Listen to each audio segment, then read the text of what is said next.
What is up, guys? So I spent way too much time putting this together for you guys. Instead of doing an entire test video like some YouTubers do about, should you do Titan Killer versus Giant Killer? Should you have Execute versus Prosecute? Blah, blah, blah. I'm just going to tell you guys the answers in a short little spreadsheet I made. So that's right here. I'm going to link it in the video description. Basically, there's only one real answer for most of them. Giant Killer is the best over Titan Killer. First Strike is best for anything that you're actually trying to just one-tap.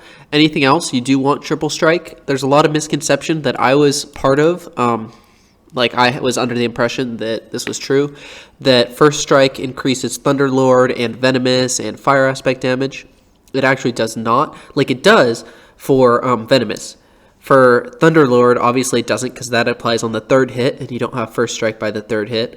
And Fire Aspect is only increased for the first tick. So you only get the extra, 20% damage that First Strike does over, over Triple Strike, it's only like a 6% buff. So you only get a 6% buff of Fire Aspect for one tick. So it's pretty negligible. So if you're doing anything DPS related, you want Triple Strike. Same with Venomous. It only increases the Venomous damage for the first tick of Venomous, which is like nothing. It's like 1.8% of your damage plus 7% more of that, which is like 2% of your DPS. So it's like a 0.2% increase. Useless. Ignoring the numbers. I'll show you guys that in a second. But you want Thunderlord, not Thunderbolt. Thunderbolt's never useful, honestly. Prosecute or Execute, these are pretty interchangeable. Prosecutes for most people that you're actually trying to do one-tap DPS, especially for Venomous. If you're doing things that die in 0 to 40 hits, you want to use Prosecute, because Execute, for Venomous, it does go off of each hit. It's increased by your damage. And so if the first 20 hits, you're using Prosecute and you have Venomous stacking, I mean, it'll end up being about the same, but Prosecute is just a slightly easier one. But you can do either. If you're doing Enderman or anything, then I'd recommend Execute, just because it is better overall. Like, the damage in total from Execute is higher by 25% than Prosecute is. So yeah. Siphon and Lifesteal. This one's pretty basic. It's actually pretty balanced. So Lifesteal is if you have under 400 crit damage, Siphon's above, and around 400 is about the same. So most people are going to be running a Siphon in every situation. Even Siphon 4 is better, or at least the same as Lifesteal 5. So just always get Siphon 4. No need to ever buy Lifesteal 5. Smite, I mean, it's pretty obvious. It's the best enchant for almost anything in the game. The only situation I would ever recommend not doing Smite is Slayers and then Ghosts. That's it. The rest of the enchants you just want to have. There's no competition between them. That's pretty much it. For Mage, Thunderlord no longer works. So pretty much the only ones that you want is Cubism, Smite, Execute or Prosecute, Ender Slayer, and Giant Killer.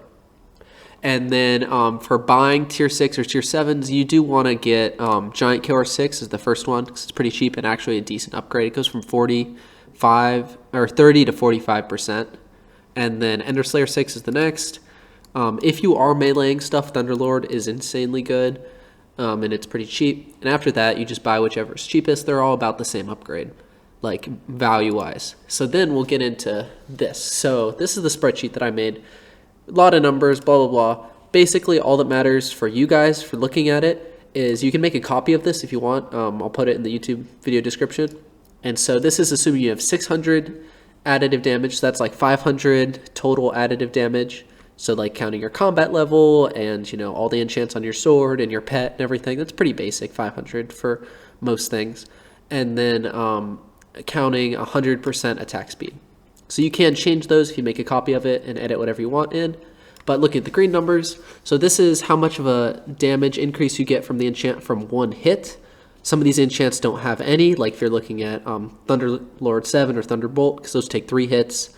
And this is assuming best case scenario. So for Prosecute and Execute, you might be wondering, how is Execute doing damage on the first hit? Well, that's assuming you started attacking something that already was less than half health, or was almost dead in this case. This is a best case scenario. But the important thing here, so this is for how good they are overall, but why this spreadsheet is much more useful than others is this includes the effects enchants have on other enchants. So say prosecute, this is the total DPS, all of like out of your total DPS, this is how much they do. And so this is relative. They will add up to over 100% because you can't have all of them on your sword at once.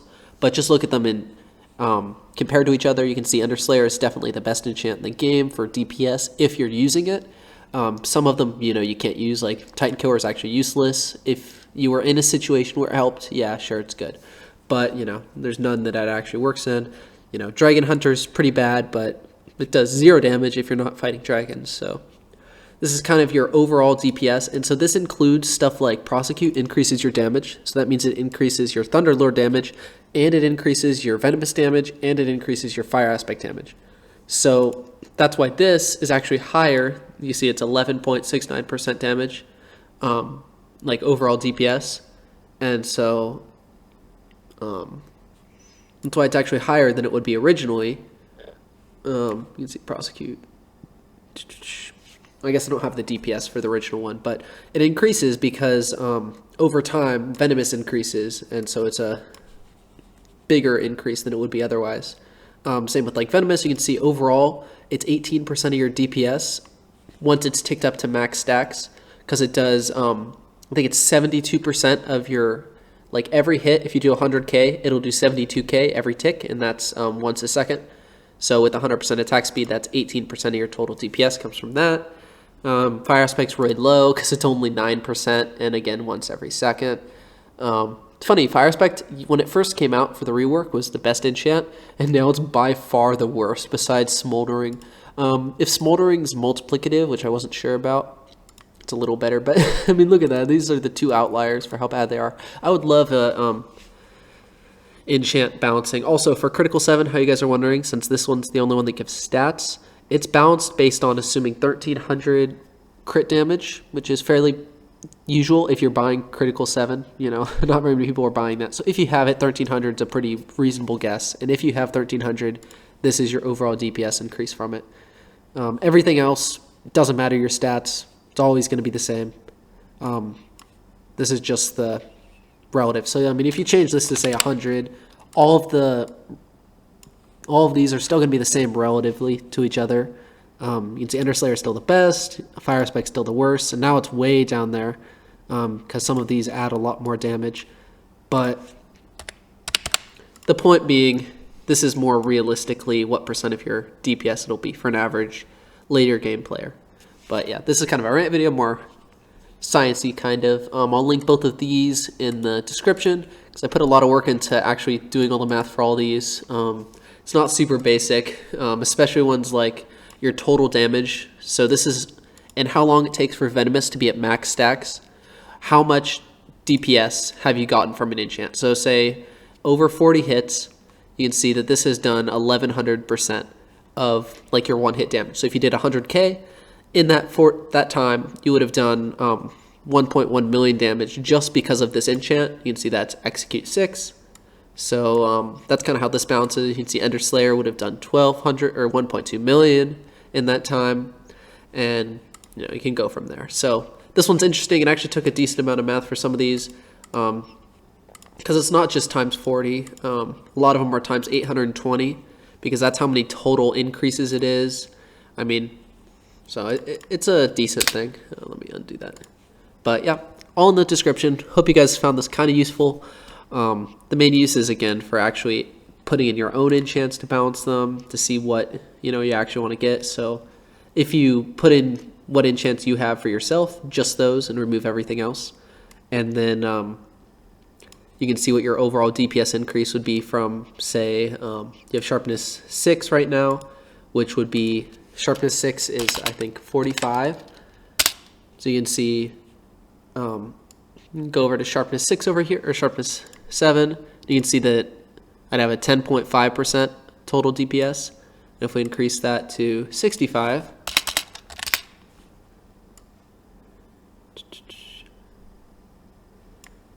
now it's up to 15.19. So you can see how big of a difference that increase would be. So that would be like you'd get a 5% overall DPS buff by upgrading from Sharpness 6 to 7, which is pretty good. and hopefully this actually is able to help people. Yeah, different video. Peace.